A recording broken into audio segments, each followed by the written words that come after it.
Баршаларыңызға сәлем достар, қош келдіңіздер менің каналыма. Бүгін біз пирог жасаймыз.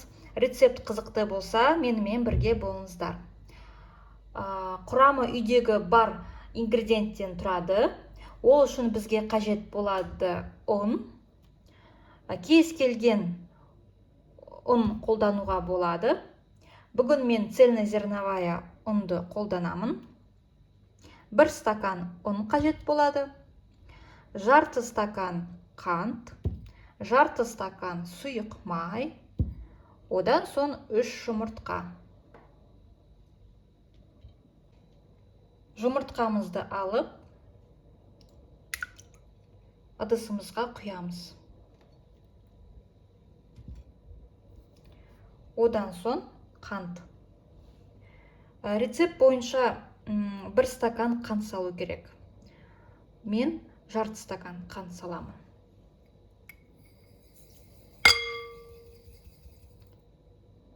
Қантты саламыз. Одан соң миксерді алып, қант пен жұмыртқа бірге қосылып, консистенциясы пышный болу керек. Қазір видеодағыдай қараңыздар. Жақсылап араластырамыз. Бұл жерде менде жұмыртқа мен қант.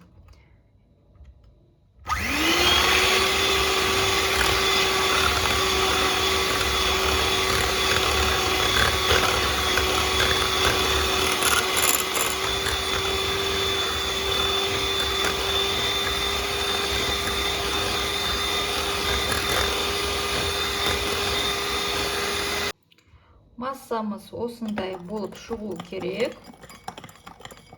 Қант пен жұмыртқа бірге араласып шықты.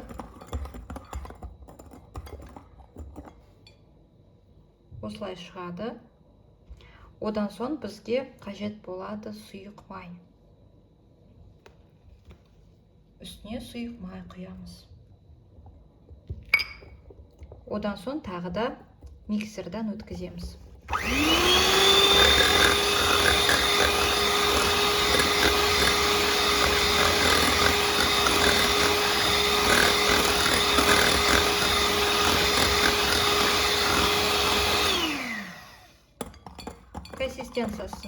Консистенциясы осылай болып шығады. Кейін біз ұнды қосамыз. Кез келген ұнды салуға болады. Бәрін қосамыз. Жақсылап тұрып араластырамыз. Осы жолы миксермен жұмыс істеу керек. Сонда біздің жаңағы пирогымыз өте пышный, өте жұмсақ, жақсы араласып, дәмді болып шығады.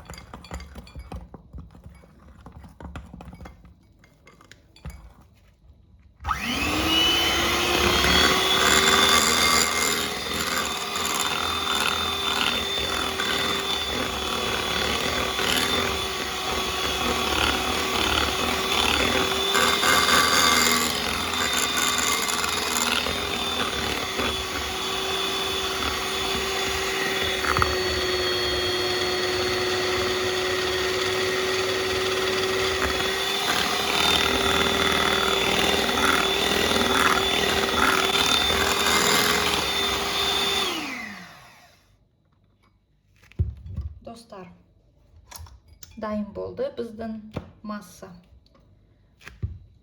Қазір көрсетемін.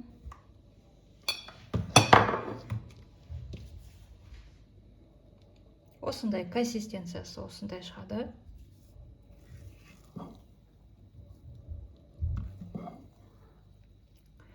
Сұйық емес, қатты густой емес, бетіп, орташа.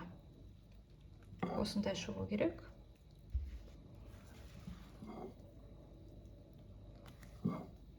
Енді формамызға құямыз. Форма менде осындай менде форма. Сіздерде үйдегі бар формаңызды қолдануға болады. Диаметрі менде кішкентай көлемінде кекс жасайтын формаға жасауға болады. Қазір мен өлшеп көрейін. Менікі 20 және де 14 сантиметр. Осындай менде кішкентай көлемде форма. Кекс жасалатын формаға да құюға болады.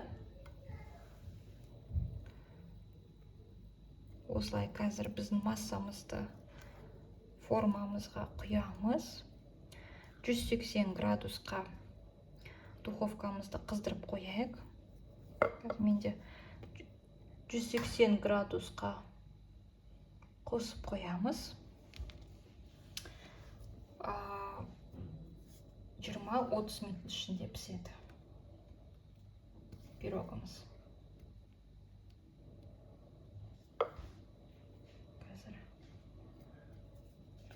осының бәрін құйып,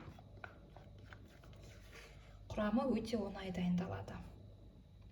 1 стакан ұн, жарты стакан қант, сұйық май, жарты стакан және де 3 жұмыртқа болды.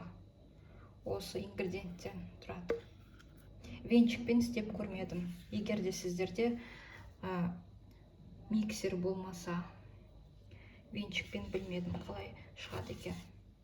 Көріңіздер, шыға ма, шықпай ма. Жақсылап тұрып жұмыртқа мен қант бір-бірімен араласу керек.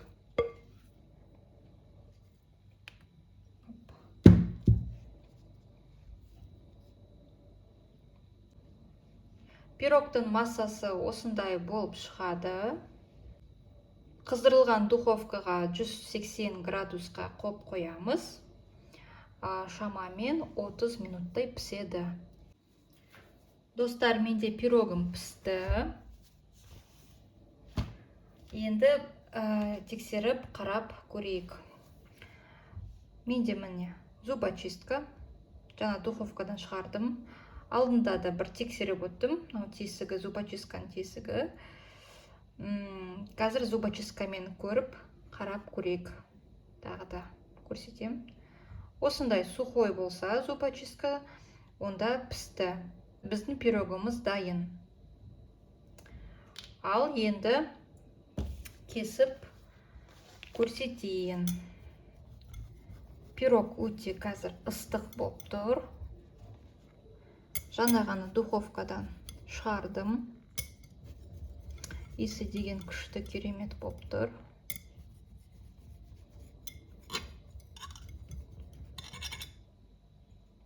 Арасына крем салуға болады.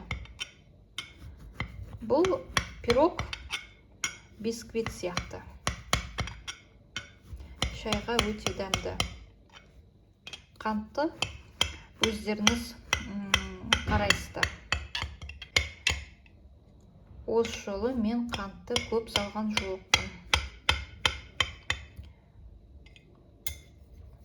Жарты стакан қант салдым. Ал қазір бірге дәмін көреміз. Бісміллә.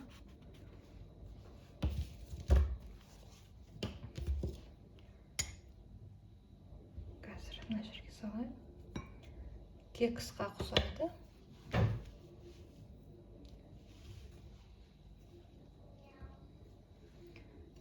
Осындай іші деген. Мына пісті.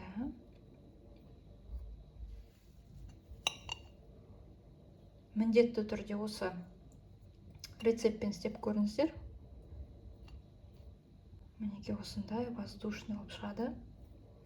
Қазір бірге дәмін көреміз. Осы жерге енді бір жақсы крем жасасаңыздар, ортасын кесіп. Бұл бисквит сияқты. Жақсы бір кішкентай торт болып шығады.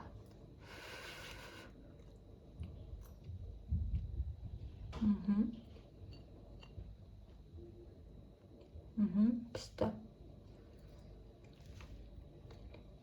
Міндетті түрде осы рецептпен істеп көріңіздер. Шығады. 100% шығады. Іші кекске ұқсайды. Іші жұмсақ. піскен.